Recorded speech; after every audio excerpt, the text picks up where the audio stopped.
guys, welcome back to RCeveryday. I just got home from my West Coast scale adventure, Proline by the fire. This video, the video for the event is already up by the time this is out.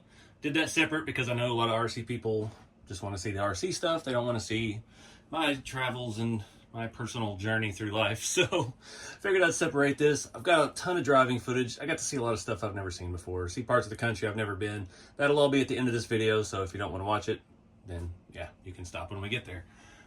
Trying to be considerate because I know, this is fun. This was a massive trip. I was gone for about 7 days. Proline by the fire was epic. Some things didn't work out, some things did, but still a great experience. Got to meet so many people, and it was big for networking. Got to meet people like Scale Builders Guild, Night Customs, people I've never been able to meet in person before. So many more, I can't even remember. I'm still trying to reflect on it because so much has happened on this trip. So we're going to walk through some of the merch and swag and stuff I got at the event and on the trip, and just kind of show you some of the stuff I got. I didn't get as much footage at the Squarebody Syndicate as I would have liked because we were just hanging out. I mean, I'm drilling over real trucks. He was drilling over the toy trucks, and it was just a really cool experience. He gave me a ton of merch, ton of stickers, ton of swag. We found that some of the M2 1/64th, whatever, Hot Wheel size trucks, they come with this little plate, which is the exact size you need for your 10th scale. So I put one on there. They actually have a deal with those. They sell the real plates, and they get, I guess, a contest. You send in a picture with that plate on your square body, and then you enter to win a chance to have yours made into an M2 scale toy car, diecast. So that's pretty cool. It'd be cool if we could do something like that with the RC trucks too. Of course, I'm not involved with M2 and any of that, so yeah, it's just dreaming, but super cool, dude. So I started out Roswell, New Mexico. I got a bunch of goofy stuff there. I got a mug that is in the sink to get washed. And yeah, let me get organized here a little bit and we'll get started. So lots going on here. The swag bag for Proline by the Fire had a bandana, which I haven't opened, had a map, which I didn't realize. I didn't even get to look at this stuff. We were non-stop running. Sticker sheet. It's got some cool stuff on it. The special event stuff. One hilarious thing, you can see the canyon crawl is the K-on crawl. I didn't do the K-on crawl, but somebody gave me one of the patches. It's misspelled. They just rocked it. Thought that was hilarious. Got an actual metal 1850 Sheriff by the Fire badge. RC Jesus wore his all weekend because he thought he was in charge. So this place was pretty cool. It doesn't look that big, but it was actually pretty massive. And you got to think all of these trails are at least, I don't know how many feet in elevation different than where the campsites were, but yeah, it was a very massive event. Lots of stuff to do. Unfortunately, the biggest thing is they never got back to me about setting up a booth in the vendor area, and I did wait kind of to the last minute because I was going to go with Big Squid and Jeremy, and then Jeremy no longer is part of Big Squid, so that didn't happen. So it is what it is. But it was still worth it to get out and network. Shout out to Paul Wilhite.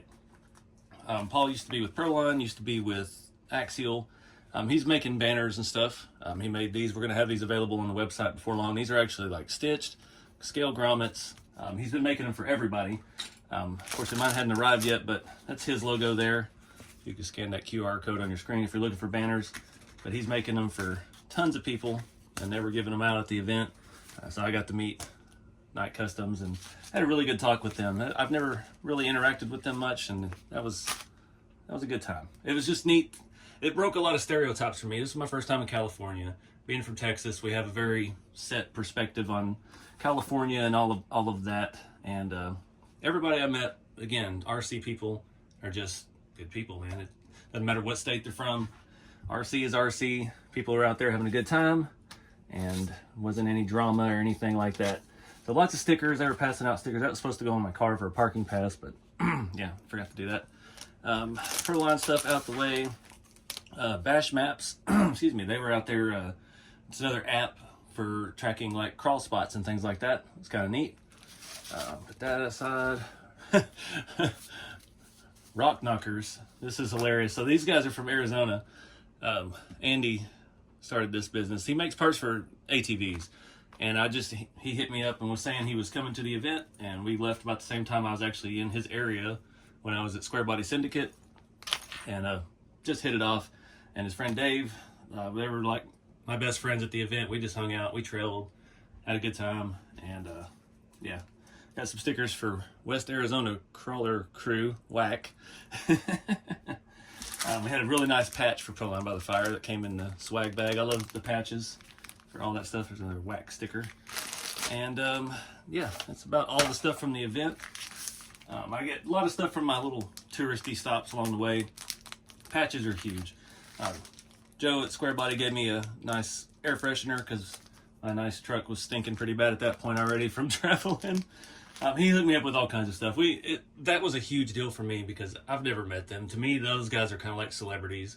The trucks they build, and you know, they're kind of high profile. And the dude just told me, come out to his house and check it out. I brought my trucks, showed him, and it was just a humbling experience to meet people like that we kind of put on a pedestal, and they're just regular folks just like us. So that was a really cool experience. Got me a nice Squarebody hat. I didn't want to wear it at the event because everything I had on got completely covered in sand.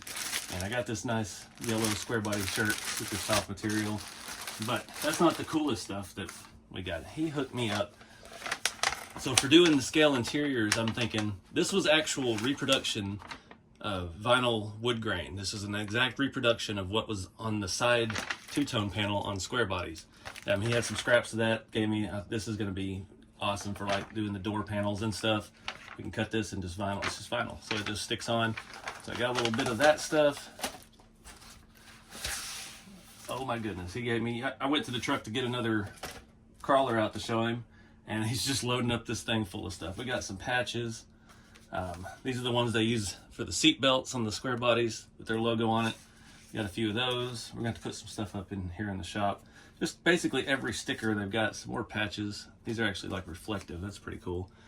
I'm going to put some Velcro on these and melt them to it. Just tons of cool stuff. Got these. I'm going to sticker my toolbox up here pretty soon. One cool thing, so this is an actual fabric sample. This is the insert for one of the trucks that they've restored, and yeah, it's close to the right size for a Squarebody seat. So I'm thinking, you know, maybe we can use something like that on an RC. More of the seatbelt stickers. Got a lot of cool stuff here. This one's definitely going on the toolbox. Big giant one. To make a sign for the shop. Be neat to have that up in the back.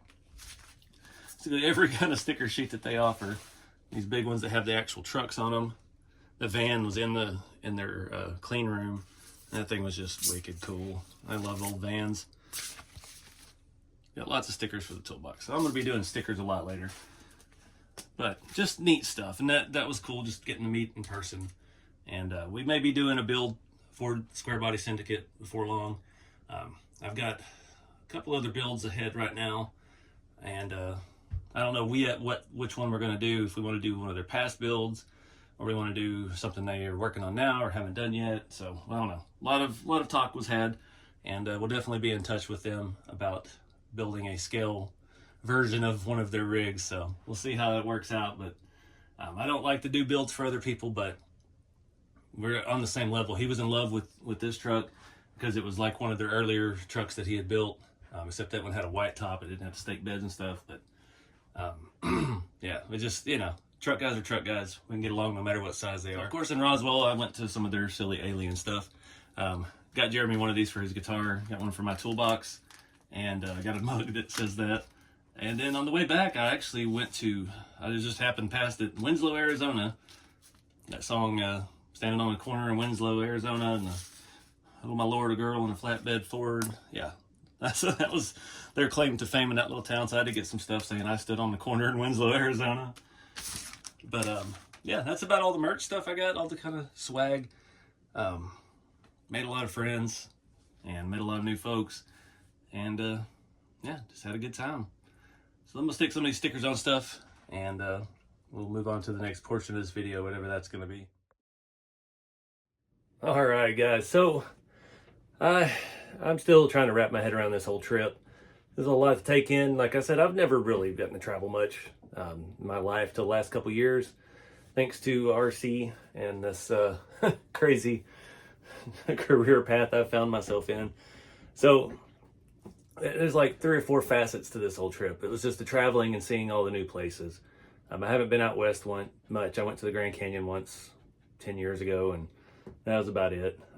Flew to Vegas once a long time ago, and that was really it. So driving all back roads on the way there, seeing New Mexico, not super impressed with central New Mexico. There was some pretty stuff, but yeah, coming into Arizona through between the interstates was pretty epic. And I thought, man, that's pretty neat. I didn't know they had mountains. I guess we'll call them mountains like that down there.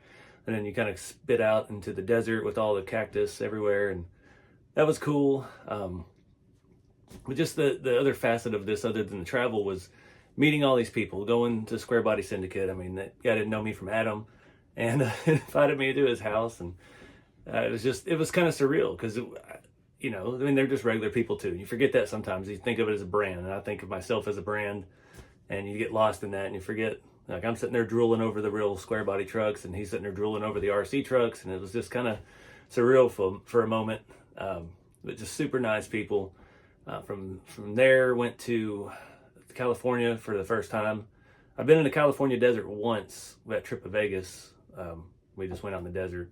There was some bar that was in a movie. I don't even remember what movie it was, but anyway, it's just a different lifestyle out there, and I get it a little bit better now. It's neat, and it's just a gorgeous place. Going from the deserts, I went through the Joshua Tree National Forest, and there were some small towns and stuff through that, and yeah, out to where the Horseman's Park Ranch thing is, where the event was, and the rocks and the terrain, and then going from there through like Barstow up to Bakersfield. I saw my first like real life train diorama. We're zigzagging, climbing up these mountains, and there's a railroad track on the side, and it's just zigzagging in and out, and there's a tunnel, and it comes out, and there's another tunnel, and it comes out. And I've never seen stuff like that in real life, so that was really neat to see. It's kind of impressive that stuff's real, and this planet is a dang beautiful place. And going to RC4 Drive and just hanging out. Tom gave me the tour of the facility, and we just hang out and talk shop, and just, again, like, I've dealt with RC4 Drive for many years, just kind of as a business thing, but getting to actually meet people in person changes everything, you know, and that was what was cool. And we just talked shop a little bit. I stayed there for about an hour and a half, and just talk business and stuff. And that's been something else that's been through this adventure that I've had with starting my own business and making my own products, is I understand more of where companies are coming from. We all, as a consumer, we're just like, make this, make that. And it's like, it takes years sometimes to make these products and get them licensed and developed and tested and all this stuff. And I've seen a little bit behind the fold of that, not to the extent that they have, because obviously they're often offering full, complete, ready to run trucks, and there's a lot more moving parts with that than there are with my kits. But being able to relate a little bit, yeah, it's pretty cool. We have a very mutually respected relationship, me and RC4 Drive, so definitely want to keep nurturing that and keep helping promote their products and helping maybe steer them a little bit towards the directions where you all guys want to go. I asked a lot of companies out there about Fords and Dodges and things, and it's all just licensing. It's all just corporate stuff that we don't think about, as we're just playing with our tiny trucks and we want to have scale everything. They get that. All these companies totally get that.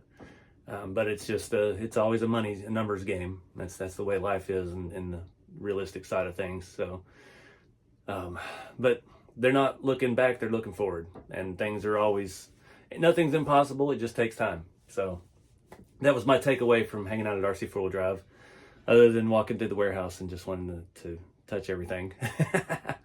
Yeah, I would have done an episode of Supermarket Sweep there if I could have. They didn't have any shopping carts, but it's neat. Got to meet everybody on the team, and they're in the beautiful place in Visalia, California, or Visalia. I can't remember. I said it wrong. I got corrected on my Texas accent a couple of times out there, which was kind of hilarious because that's usually the other way around. But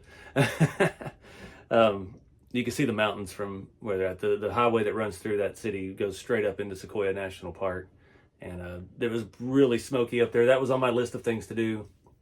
but they had just got the fires out, and you couldn't even really see the mountains from where they were at like you usually could. So didn't do that. I saved some stuff for the next trip. I had all this whole other week planned. I should still be out wandering around through the desert, but you know, I kind of got a little overzealous because I haven't been out and I wanted to do everything all at once, and that's not possible. Came back through, I went back through Lake Isabel, and I took some back road, 2-lane, had about 375 turns climbing up to the Sequoia National Forest. Just a beautiful drive. And again, another thing I didn't really think about is I'm going up these mountain passes, and it's just constant grades up and down, up and down. And I've got 3,000 pounds of RC stuff in the back of my truck. So yeah, I haven't been in the mountains in a long time. So having to keep up with the brake temperatures and things like that was challenging. It was exciting, but got up there to Lake Isabel. I didn't realize that was a man-made lake. That wasn't that impressive, but the drive up there was worth it. And then I came down the other side, went through Death Valley, and that was an experience. I thought I was in Death Valley for hours before I actually got to the national park area. And I'll never forget, I was coming through there. I was coming up towards the sign that says Death Valley National Park, and a guy on one of those cross-country motorcycles like waved at me as he saw the dash cam. It was just kind of like one of those mutual respect moments, like, yeah, we did it. I was like, that was cool. But the highest temperature I saw down there was 111. Wasn't super high. I mean, we get that here in Texas all the time, but it was just neat. You look like it's the proportions of seeing things like that. It was what blew me away. You see a mountain on both sides of you and a mountain in front of you, and then 3 hours later, you're still not to the mountain in front of you. And you can't grasp the vastness. It's just impressive how much open space is still left in this country and how much stuff like that is out there. And if you ever get a chance to go out and see any of it, it doesn't matter where, just get out to some national forest, national park, something, and check it out. And from there, I ended up in Pahrump, Nevada. It was just outside of Vegas. I didn't want to go to Vegas. And I stayed there one night, and that was kind of my deciding point, because my next step was to cut through Vegas and go to Zion National Park. And I was researching that, and it's like, I can't do that in a day. It was going to take me 6 hours to get there, and I don't want to just spend a few hours driving through it and then have nowhere to stay. And that's something you need to plan like a full few days at least to experience stuff, to actually get out of the car and do stuff. And I didn't want to make my first trip to somewhere like that as a drive-through experience. So that's when I decided money was tight. I paid all my bills that day at the hotel, and I was like, yeah, I didn't sell enough at Proline to keep going. So we'll save that for the next trip. But yeah, that event was awesome. And the whole journey, getting back was kind of rough. I did get it back on the interstates. And so anyways, I'm going to wrap this video up here. That's going to play on with a lot of my driving footage. If you're into that sort of thing, you want to see the sights that I saw, stay and see. But I'll try to label this stuff as I go where it was at, in case you see something you really want to go see more of. But that's, I want to encourage everybody to get out and travel when you can, and go see, even if it's just beautiful back roads out in the middle of New Mexico. Just go see something. Get out and see this country, because it's a beautiful place. So anyway, guys, keep it scale. Have some fun with the hobby. Enjoy some nature, and we'll see you in the next video.